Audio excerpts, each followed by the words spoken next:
नमस्कार मित्रवर, मैं महाराज कुमार गुप्ता दक्ष स्टडी परिवार में मित्रों आपको स्वागत करते हैं।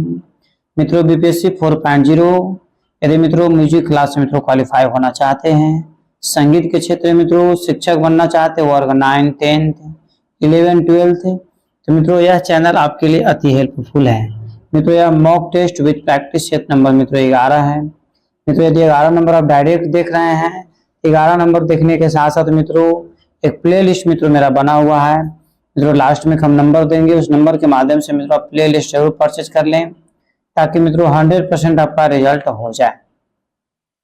तो मित्रों बिना समय गवाए हुए आज के पहले प्रश्न पर हम लोग क्लियर करेंगे। स्वर्गीय गंगूबाई हंगल किस घराने की प्रतिनिधित्व के रूप में प्रचलित रही? ए में आगरा, बी में किराना, सी में दिल्ली, डी में आपका मित्रों उपयुक्त में से एक से अधिक, ई में आपका उपयुक्त में से कोई नहीं। कहने का मतलब मित्रों कि गंगूबाई हंगल का संबंध किस घराने से है। मित्रों जिस प्रश्न का आंसर आपको आ रहा है उस प्रश्न का आंसर मित्रों कमेंट्स में आप जरूर दीजिए। तो मित्रों बताते चले कि स्वर्गीय गंगूबाई हंगल का संबंध जो है मित्रों किराना घराना से है। ऑप्शन नंबर बी आपका सही है। मित्रों अगले प्रश्न पर क्लियर कीजिएगा, इनमें से लय के प्रकारों का नाम बताइए। मित्रों मतलब कहने का मतलब मित्रों कि लय जो है आपका 3 प्रकार है, तो तीनों में से मित्रों कौन सा ऐसा ऑप्शन है पांचों में से तो मित्रों तीनों का तीनों जो है लय उसमें सम्मिलित किया गया है। तो मित्रों बताते चले कि मध्य लय, द्रुत लय और विलंबित लय, यही मित्रों लय के 3 प्रकार हैं। अर्थात मित्रों इनमें से लय के प्रकार का नाम, तो लय के 3 प्रकार होते हैं और ऑप्शन में बी आपका क्या है सही है, मध्य लय, द्रुत लय और विलंबित लय। इस प्रकार मित्रों अगले प्रश्न पर हम लोग क्लियर करेंगे। मूल स्वरों की कितनी संख्या है? मित्रों फट से बताइए कि मूल स्वरों की संख्या कितनी है। ए में आपका 2 है, बी में 7 है, सी में आपका 3 है, डी में उपयुक्त में से एक से अधिक, ई में मित्रों उपयुक्त में से कोई नहीं। मित्रों फट से बताइए कि मूल स्वरों की संख्या कितनी है। मित्रों बताते चले कि मूल स्वरों की संख्या मित्रों जो है आपका 7 है। ऑप्शन नंबर बी आपका सही है। मूल स्वरों की संख्या कितनी है तो 7 है। मित्रों आप हमारे साथ कमेंट्स में सभी प्रश्नों का आंसर जरूर दिया कीजिए।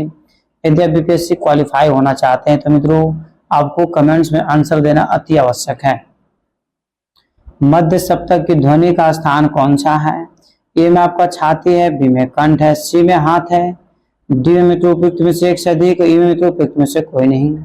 मित्रों बताते चले कि प्रश्न संख्या 5 है, मध्य सप्तक की मित्रों ध्वनि स्थान कौन सा है। तो मित्रों प्रश्न संख्या 5 मित्रों बीपीएससी TRE 3.0 मित्रों यह प्रश्न पूछा हुआ है। तो इस प्रकार मित्रों आप जो है स्पष्ट रूप से याद करके एग्जाम को क्वालिफाई कर सकते हैं। यदि मित्रों 100% अब याद करना चाहते हैं तो आप हमारे साथ कमेंट्स में जरूर आंसर दीजिए। मध्य सप्तक की ध्वनि स्थान कौन सा है? तो मित्रों कंठ है। ऑप्शन नंबर बी आपका सही है। इस प्रकार हम लोग अगले प्रश्न पर क्लियर करेंगे। कोमल स्वर किसे कहते हैं? फट से मित्रों बताइए कि कोमल स्वर किसे कहते हैं। 6 नंबर प्रश्न मित्रों ये में आपका ऑप्शन है, कोई स्वर अपनी शुद्ध अवस्था से ऊंचा होता है जब कोई अपनी शुद्ध अवस्था से जो है के बराबर होता है। सी में मित्रों जब कोई स्वर अपनी शुद्ध अवस्था से नीचा होता है। अर्थात मित्रों सी नंबर ही आंसर हमको मेरा क्या है सही है। इस प्रकार मित्रों अगले प्रश्न पर बारीकी से क्लियर कीजिएगा। अगला प्रश्न आपका है, विकृति स्वर किन्हें कहा जाता है? फट से मित्रों बताइए कि विकृति स्वर किन्हें कहा जाता है। ये में आपका है जो स्वर अपने निश्चित स्थान से थोड़ा उतर जाता है अथवा थोड़ा चढ़ जाता है। बी में मित्रों जो स्वर अपने निश्चित स्थान से थोड़ा चढ़ जाता है अथवा मित्रों चढ़ा हुआ प्रतीत होता है। सी में आपका है जो स्वर अपने निश्चित स्थान से थोड़ा उतर जाता है अथवा मित्रों उतरा हुआ प्रतीत होता है। मित्रों बताते चले कि 7 नंबर प्रश्न का आंसर आपका एप्पल ही आपका सही है। अर्थात जो स्वर अपने निश्चित स्थान से थोड़ा उतर जाता है या फिर मित्रों चढ़ जाता है उसे विकृति स्वर कहते हैं। ठीक है, इस प्रकार हम लोग अगले प्रश्न पर क्लियर करेंगे। प्राचीन काल में राग के कितने लक्षण माने गए हैं? फट से मित्रों बताइए कि प्राचीन काल में राग के कितने लक्षण माने गए हैं। ए में आपका 4 है, बी में 6 है, सी में 10 है, डी में उपयुक्त में से एक से अधिक, ई में उपयुक्त में से कोई नहीं। मित्रों फट से बताइए कि प्राचीन काल में राग के कितने लक्षण बताए गए हैं। मित्रों 8 नंबर प्रश्न का आंसर हो जाएगा ऑप्शन नंबर सी। प्राचीन काल में मित्रों राग के 10 लक्षण बताए गए हैं। इस प्रकार हम लोग अगले प्रश्न पर क्लियर करेंगे। जाति गायन का प्रचार किनके काल में था? फट से मित्रों बताइए कि जाति गायन का प्रचार। ए में मित्रों आपका ऑप्शन है भरत साहब, बी में मतंग साहब, सी में लोचन साहब, डी में उपयुक्त में से एक से अधिक, ई में मित्रों उपयुक्त में से कोई नहीं। जाति गायन का प्रचार किनके काल में था? मित्रों 9 नंबर प्रश्न का आंसर आप कमेंट्स में जरूर दीजिए। मित्रों यह भी आपका TRE 3.0 मित्रों यह प्रश्न पूछा हुआ है कि जाति गायन का प्रचार किनके काल में था। मित्रों बताते चले कि जाति गायन का प्रचार जो था मित्रों भरत काल में था। एप्पल आंसर आपका सही है। देखिए यदि BPSC 4.0 आप क्वालिफाई होना चाहते हैं तो जितना भी प्रश्न बता रहे उतना आप याद कीजिए, उतना से ज्यादा आपको यदि पूछ देगा तब मेरा नाम आप भूलिएगा, परंतु आप ढंग से नहीं याद करिएगा। पढ़ करके हम भी क्वेश्चन को देखते हैं तो हमको ही पता चलता है कि क्या है नहीं याद रहने के कारण आपको लगा कि नहीं टैली किया। यदि आपको याद रहेगा तो 100% आईना की तरह सही सभी प्रश्नों का आंसर आपको नजर आएगा। प्रश्न आपका है ख्याल गायन के साथ किस ताल का प्रयोग होता है? ए में आपका तीव्रा है, बी में एक ताल है, सी में झप ताल है, डी में मित्रों उपयुक्त में से एक से अधिक, ई में आपका उपयुक्त में से कोई नहीं। मित्रों फट से बताइए कि ख्याल गायन के साथ किस ताल का प्रयोग होता है? मित्रों 10 नंबर प्रश्न का आंसर आपका हो जाएगा ऑप्शन नंबर बी, मतलब एक ताल। मित्रों आंसर आपका सही है, ऑप्शन नंबर बी आपका क्या है? सही है। इस प्रकार हम लोग अगले प्रश्न पर क्लियर करेंगे। 10 मात्रा की ताल कौन सी है? फट से मित्रों बताइए कि 10 मात्रा की ताल कौन सी है? ए में आपका तीव्रा है, बी में एक ताल है, सी में झप ताल है, डी मित्रों उपयुक्त में से एक से अधिक, ई में आपका उपयुक्त में से कोई नहीं। मित्रों फट से बताइए कि 10 मात्रा की ताल कौन सी है? तो मित्रों इस प्रश्न का आंसर आपको कमेंट्स में जरूर देना चाहिए। मित्रों और आप पीछे नहीं रहिए, ऑप्शन नंबर सी एकदम सही है, झप ताल। झप ताल में कितनी मात्रा होती है? तो 10 मात्रा होती है। मित्रों और अगले प्रश्न पर क्लियर कीजिएगा कि पंडित सारंग देव कृति संगीत रत्नाकर में वाद्यों को मुख्य कितने भागों में विभाजित किया गया है? ए में आपका 4 है, बी में 3 है, सी में 5 है, डी में तो उपयुक्त में से एक से अधिक, ई में आपका उपयुक्त में से कोई नहीं। और से बताइए कि पंडित सारंग देव कृति संगीत रत्नाकर में वाद्यों को मुख्य कितने भागों में विभाजित किया गया है? तो मित्रों 4 भाग में विभाजित किया गया है। ऑप्शन नंबर एप्पल आपका सही है। और मित्रों यह भी प्रश्न आपको BPSC TRE 3.0 में पूछा हुआ प्रश्न है। इनमें से सुशीरवाद होगा, इनमें सुशीरवाद कौन सा है? तबला, हारमोनियम, गिटार, डी में मित्रों उपयुक्त में से एक से अधिक, ई में आपका उपयुक्त में से कोई नहीं। और से बताइए इनमें से सुशीरवाद्य कौन सा है? मित्रों 13 नंबर प्रश्न का आंसर आपका हो जाएगा हारमोनियम जो है मित्रों आपको सुशीरवाद के अंतर्गत आता है। ऑप्शन नंबर बी आपका सही है। मित्रों और अगले प्रश्न पर क्लियर कीजिएगा। ग्वालियर घराने के जन्मदाता कौन है? फट से मित्रों बताइए कि ग्वालियर घराना के जन्मदाता कौन है? ए में आपका पीरबख्श साहब, बी में मित्रों कादिर बख्श साहब, सी में आपका नथन पीरबख्श साहब, डी में मित्रों उपयुक्त में से एक से अधिक, ई में आपका उपयुक्त में से कोई नहीं। मित्रों फट से बताइए कि ग्वालियर घराना के जन्मदाता कौन है? मित्रों 14 नंबर प्रश्न का आंसर आपका हो जाएगा। इसी तरीका से कमेंट्स में आंसर आप लोग देते रहिए। मित्रों ग्वालियर घराना के जन्मदाता नथन पीरबख्श साहब हैं। ऑप्शन नंबर सी आपका 100% सत्य है। इस प्रकार हम लोग अगले प्रश्न पर क्लियर करेंगे। अगला प्रश्न आपका है कि पाश्चात्य संगीत में इनमें से किसकी प्रधानता होती है? फट से मित्रों कमेंट्स में आंसर दीजिए। आपको बताते चलें यह भी प्रश्न आपको TRE 3.0 मित्रों पूछा हुआ प्रश्न है कि पाश्चात्य संगीत में इनमें से किसकी प्रधानता होती है?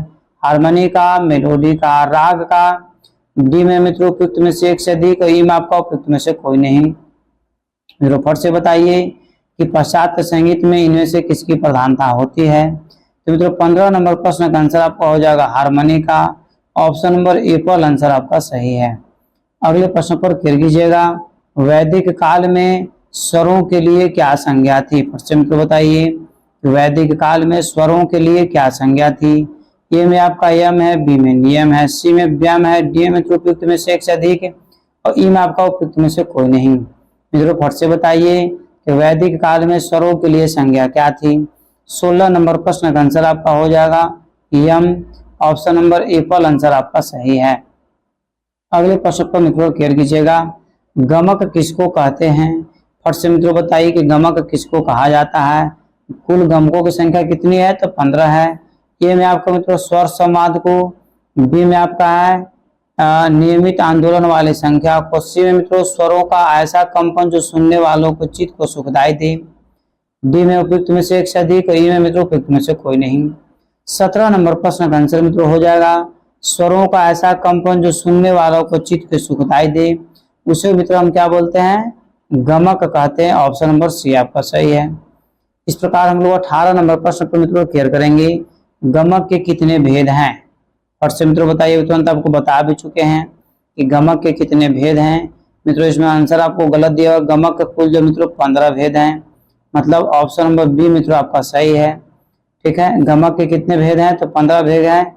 जो मित्रों आंसर जो तैयार किया गया है उसमें जो है आपको जैसे ये आंसर दे दिया गया है गलत है, वहां पर आप लोग सुधार लीजिएगा। अर्थात मित्रों ध्यान दीजिए गमक के कितने भेद हैं? तो 15 भेद 100% सत्य है। इस प्रकार मित्रों अगले प्रश्न पर क्लियर कीजिएगा 3 ताल में कितने विभाग होते हैं?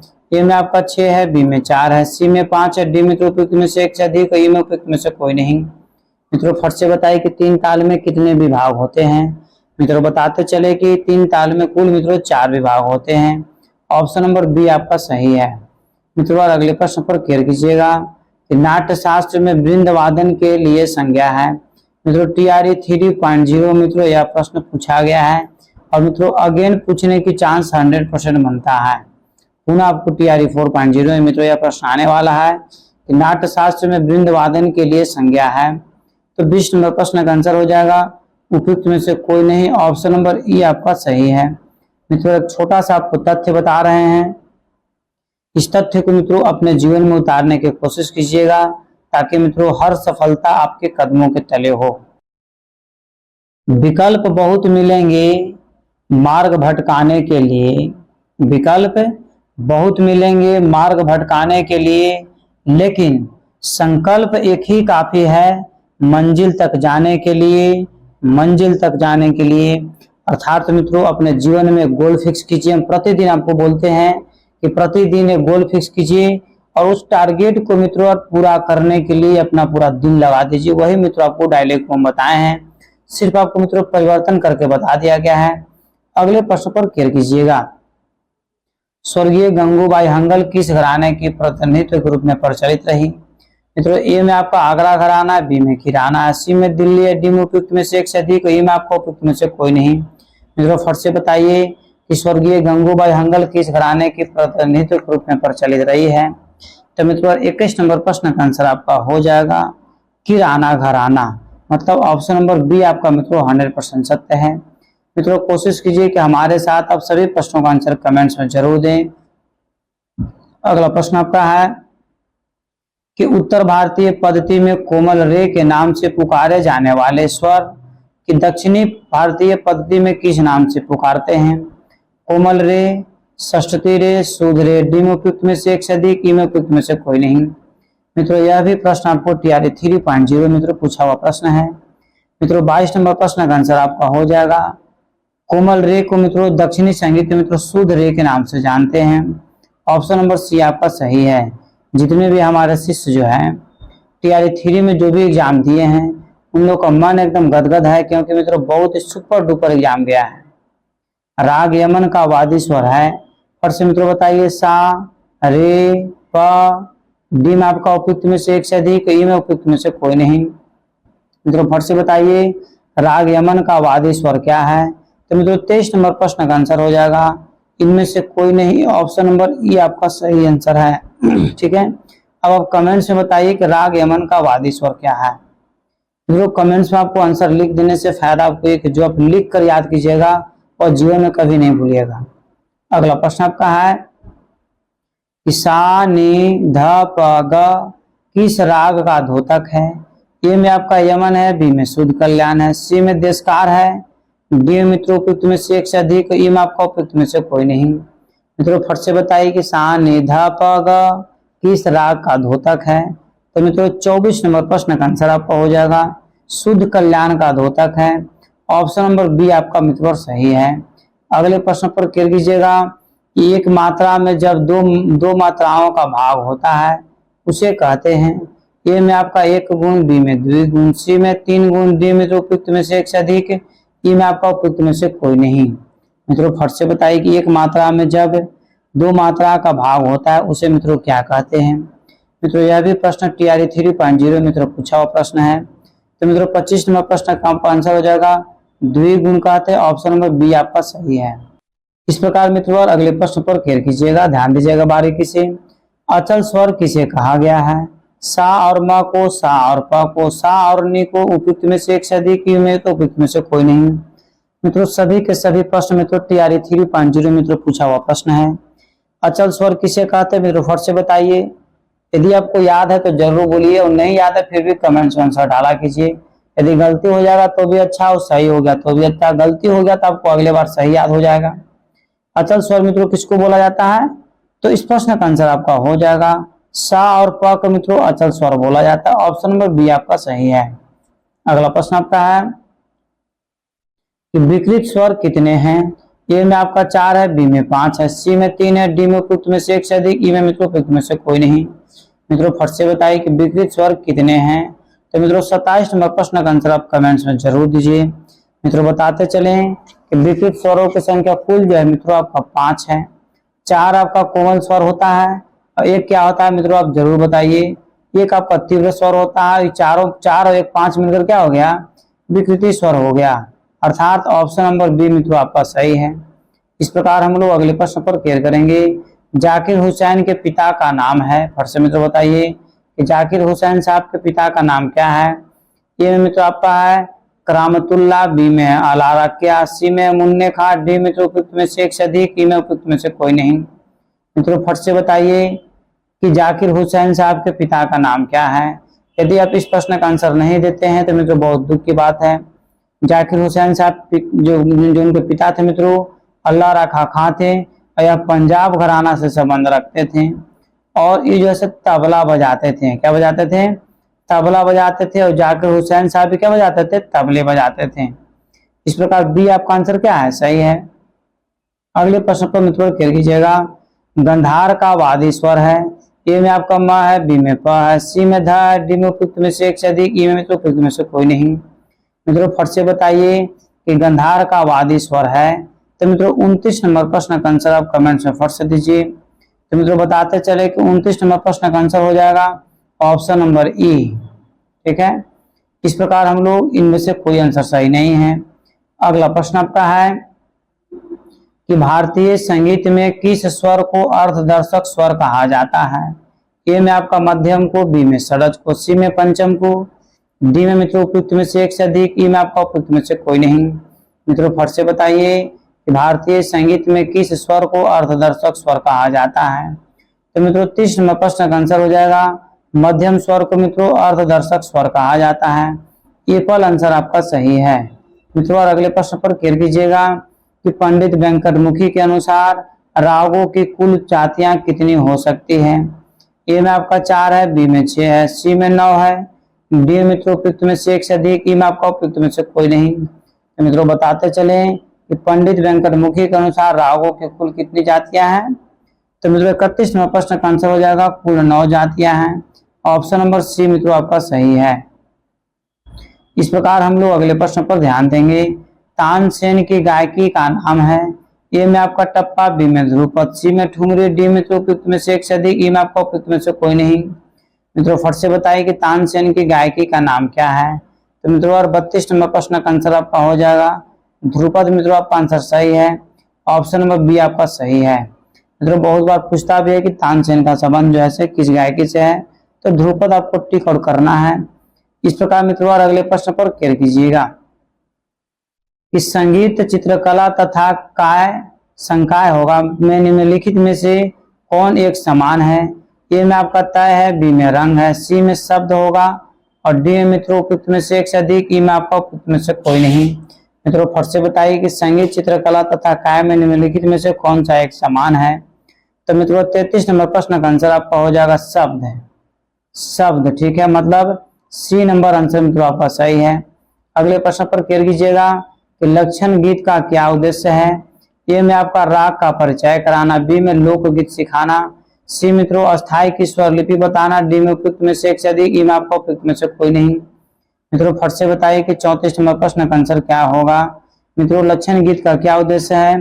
तो मित्रों लक्षण गीत का जो मित्रों उद्देश्य है राग का परिचय कराना। ये पल आंसर आपका सही है। अगला प्रश्न मित्रों, निम्न में से कौन सा एक आलाप का प्रकार नहीं है? मिलापक, रूपक आलाप, सी मित्रों अल्पतगान, अल्पितगान, ठीक है। और से मित्रों बताइए, और डी में आपका उपयुक्त में से एक से अधिक, ई में उपयुक्त में से कोई नहीं। मित्रों बताते चले कि निम्नलिखित में से कौन सा आलाप का प्रकार नहीं है। तो मित्रों 35 नंबर प्रश्न का आंसर हो जाएगा मेलापक जो मित्रों आलाप का प्रकार नहीं है। ऑप्शन नंबर ए पर आंसर आपका सही है। 36 नंबर प्रश्न पर मित्रों घेर कीजिएगा कि नाट्य शास्त्र निम्न में से किसकी रचना है? ए में आपका भरत मुनि, बी में कुमारिल, सी में जैमिनी, डी मित्रों उपयुक्त में से एक से अधिक, ई में आपका उपयुक्त में से कोई नहीं। मित्रों बताइए कि इस प्रश्न का आंसर क्या होगा कि नाट्य शास्त्र निम्न में से किसकी रचना है। तो मित्रों 36 नंबर प्रश्न का आंसर आपका हो जाएगा नाट्य शास्त्र के लेखक मित्रों भरत साहब हैं, मतलब भरत मुनि। ऑप्शन नंबर ए पर आंसर आपका सही है। मित्रों अगले प्रश्न पर क्लियर कीजिएगा, हाथी दौड़ के छोटे छोटे टुकड़े तानपुरे की सभी बारों में घुड़ंच और कील के मध्य पिरोए जाते हैं, उसे क्या कहते हैं? ए में आपका गुल है, बी में मनका है, सी में अदक है, डी में मित्रों उपयुक्त में से एक से अधिक, ई में आपका उपयुक्त में से कोई नहीं। मित्रों फट से बताइए कि 37 नंबर प्रश्न का आंसर क्या होगा। तो मित्रों 37 नंबर प्रश्न का आंसर हो जाएगा उपयुक्त में से एक से अधिक, मतलब ऑप्शन नंबर डी आपका मित्रों सही है। ए बी सी तीनों सही है। मित्रों अगले प्रश्न पर क्लियर कीजिएगा कि विपंची किस वाद्य से जुड़ा हुआ है?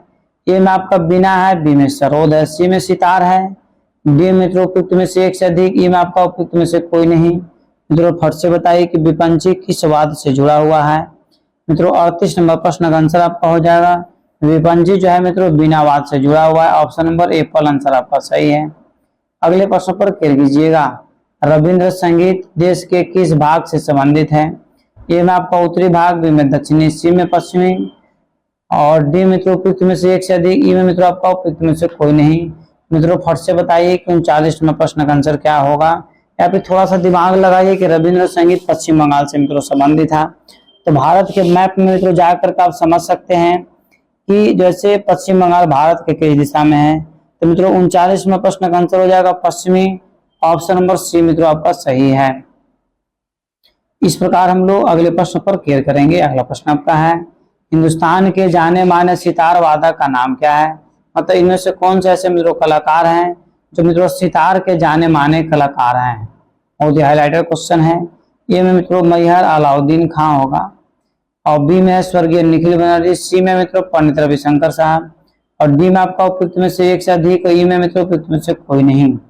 मित्रों बताते चले कि 40 नंबर प्रश्न का आंसर हो जाएगा उपयुक्त में से कोई नहीं। इसी तरीका से मित्रों प्रश्न में फंसने का सबसे ज्यादा डर रहता है, इसलिए आप स्पष्ट रूप से मित्रों तैयारी करके ही जाइए। अगले प्रश्न पर मित्रों क्लियर कीजिएगा। अगला प्रश्न आपका है, किस स्वर की दो श्रुतियां होती है? मित्रों फट से बताइए कि किस स्वर की दो श्रुतियां होती है। ए में जो आपका मित्रों ग है, बी में आपका रे है, और सी में मित्रों सा है, डी में उपयुक्त में से एक से अधिक, ई में आपको उपयुक्त में से कोई नहीं।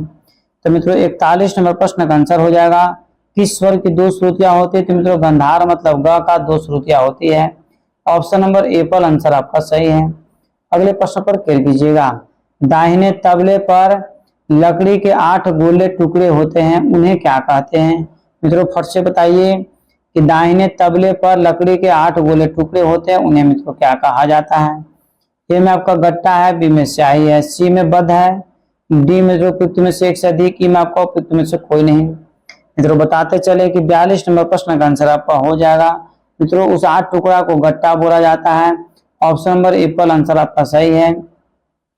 मित्रों एक चीज आपको याद दिलाते चले कि जब हम थ्योरी का क्लास मित्रों ले रहे थे उससे मित्रों गट्टा के 8 का नाम भी बताए थे, 8 का जिक्र भी किए थे।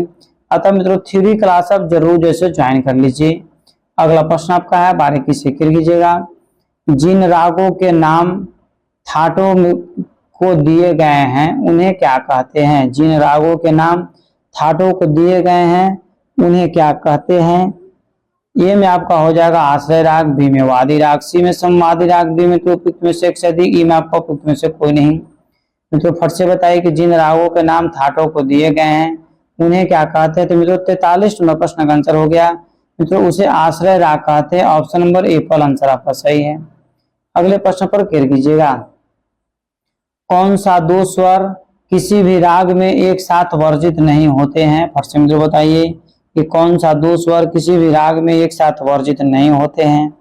ये में आपका प प, बी में म प, सी में सा प, डी में मित्रों उपयुक्त में से एक से अधिक, ई में आपका उपयुक्त में से कोई नहीं। मित्रों 44 नंबर प्रश्न का आंसर आपका हो जाएगा म और प, मतलब ऑप्शन नंबर बी मित्रों आपका सही है। मित्रों और अगले प्रश्न पर क्लियर कीजिएगा। बड़े गुलाम अली किस घराने के प्रतिनिधित्व थे? ए में आपका आगरा है, बी में पटियाला है, सी में दिल्ली है, डी में मित्रों उपयुक्त में से एक से अधिक, ई में आपका उपयुक्त में से कोई नहीं। मित्रों फट से बताइए कि बड़े गुलाम अली किस घराने के प्रतिनिधित्व थे? तो मित्रों 45 नंबर प्रश्न का आंसर आपका हो जाएगा पटियाला घराना। ऑप्शन नंबर बी मित्रों आपका सही है। इस प्रकार मित्रों हम लोग अगले प्रश्न पर क्लियर करेंगे कि राग यमन के वादी संवादी स्वर बताइए। मित्रों अति महत्वपूर्ण प्रश्न आपका है कि राग यमन का वादी संवादी स्वर बताइए। ये में आपका ग और नी है, बी में म और सा है, सी मित्रों सा और प है, डी में उपयुक्त में से एक से अधिक, ई में आपका उपयुक्त में से कोई नहीं। मित्रों फट से बताइए कि 46 नंबर प्रश्न का आंसर क्या होगा? मित्रों राग यमन के वादी संवादी स्वर को मित्रों ग और नी के नाम से मित्रों जानते हैं। ऑप्शन नंबर ए पर आंसर आपका सही है। इस प्रकार हम लोग अगले प्रश्न पर क्लियर करेंगे। अगला प्रश्न आपका 47 नंबर प्रश्न है कि लय के कितने प्रकार होते हैं? फट से मित्रों बताइए लय के कितने प्रकार होते हैं? ए में आपका 2 है, बी में 5 है, सी में 3 है, डी में उपयुक्त में से एक से अधिक, ई में मित्रों उपयुक्त में से कोई नहीं। मित्रों फट से बताइए कि लय के कितने प्रकार होते हैं? मित्रों फटाफट कमेंट्स आंसर दिया कीजिए। और यदि इस चैनल पर मित्रों पहली बार यदि विजिट कर रहे हैं तो मित्रों चैनल को सब्सक्राइब जरूर कीजिए और मित्रों वीडियो को लाइक करके इसे अपने स्टेटस पर या फिर मित्रों अपने स्टडी ग्रुप में मित्रों जरूर शेयर कर दें ताकि सभी लोग पढ़ सके और सभी लोग अपने जीवन में निरंतर आगे की ओर बढ़ते रहें। तो मित्रों लय कितने प्रकार के होते हैं? बहुत मित्रों का आंसर सही भी आया है। मित्रों लय जो आपका है 3 प्रकार का होता है, द्रुत लय, मंद्र लय और एक लय का आप कमेंट्स में से बताइए। ठीक है, इस प्रकार की इसी क्लास में हम तीनों लय का नाम बता चुके आपको हैं। अगला प्रश्न आपका है कि कौन सा स्वर किसी राग में विवादी नहीं हो सकता है? फट से मित्रों बताइए कि कौन सा स्वर किसी राग में विवादी नहीं हो सकता है? ए में आपका सरज है, बी मित्रों तीव्र मध्यम है, सी में आपका शुद्ध कल्याण, डी में उपयुक्त में से एक से अधिक, ई में उपयुक्त में से कोई नहीं। मित्रों फट से बताइएगा 48 नंबर प्रश्न का आंसर क्या होगा कि कौन सा स्वर किसी राग में वादी नहीं हो सकता है? तो मित्रों बताते चले कि 48 नंबर प्रश्न का आंसर आपका हो जाएगा सरद स्वर में ए पर आंसर मित्रों आपका सही है। मित्रों अगले प्रश्न पर क्लियर कीजिएगा, ध्यान दीजिएगा बारीकी से कि निम्न में से कौन से जोड़े की ताले मात्राओं की दृष्टि से मेल है? ये में आपका रूपक और तीव्रा, बी में मित्रों लक्ष्मण से गणेश, सी में आपका है धमार दीपचंदी, डी में उपयुक्त में से एक से अधिक, ई में मित्रों उपयुक्त में से कोई नहीं। मित्रों फट से बताइए कि इस प्रश्न का आंसर क्या होगा क्योंकि मित्रों बेहद ही महत्वपूर्ण प्रश्न है। तो मित्रों 49 नंबर प्रश्न का आंसर हो जाएगा उपयुक्त में से एक से अधिक। ऑप्शन नंबर डी आपका सही है। इस प्रकार मित्रों और अगले प्रश्न पर क्लियर कीजिएगा। यह मित्रों क्वेश्चन नंबर 50 है, ताल में कितने प्रकार के अंग होते हैं? मित्रों फट से बताइए कि ताल में कितने प्रकार के अंग होते हैं? ए में आपका 6 है, बी में 2 है, सी मित्रों 7 है, डी में उपयुक्त में से एक से अधिक, ई में आपका उपयुक्त में से कोई नहीं। मित्रों फट से बताइए कि ताल में कितने प्रकार के जैसे मित्रों अंग होते हैं? तो मित्रों 50 नंबर प्रश्न का आंसर हो जाएगा ताल में कुल 6 प्रकार के अंग होते हैं। ऑप्शन नंबर ए पर आपका सही है। मित्रों यह प्रश्न TRE 3.0 मित्रों यह प्रश्न पूछा हुआ है। ठीक है, इस प्रकार एपल जो मित्रों एपल आंसर आपका क्या है? सही है। मित्रों और यह आज का अंतिम प्रश्न है, राग में न लगने वाले स्वर को क्या कहते हैं? ए में आपका वादी, बी में वर्जक, सी में संवादी, सी में विवादी, डी में तो उपयुक्त में से एक से अधिक, ई में आपका उपयुक्त में से कोई नहीं। मित्रों फट से बताइए कि राग यमन में न लगने वाले स्वर को क्या कहते हैं?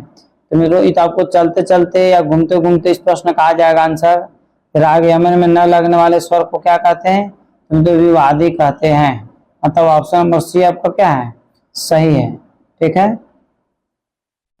मित्रों, यहाँ पर आंसर जो है गलती भुला गया, ध्यान दीजिएगा। राग में न लगने वाले स्वर को मित्रों वर्ज्य स्वर बोलते हैं। ऑप्शन नंबर बी मित्रों आपका सही है, मिस्टेक हो गया था। एक बार पुनः हमारे साथ रिपीट कीजिए। राग में न लगने वाले स्वर को क्या कहते हैं?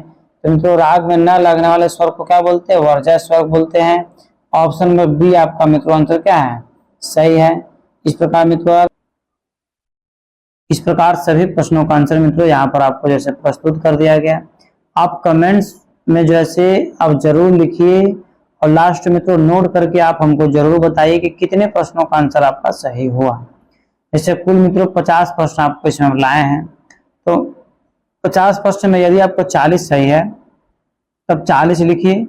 हम मित्रों प्रतिदिन सभी का कमेंट्स लास्ट में जरूर देखते हैं, बीच में मित्रों सभी का कमेंट्स को पढ़ते रहते हैं।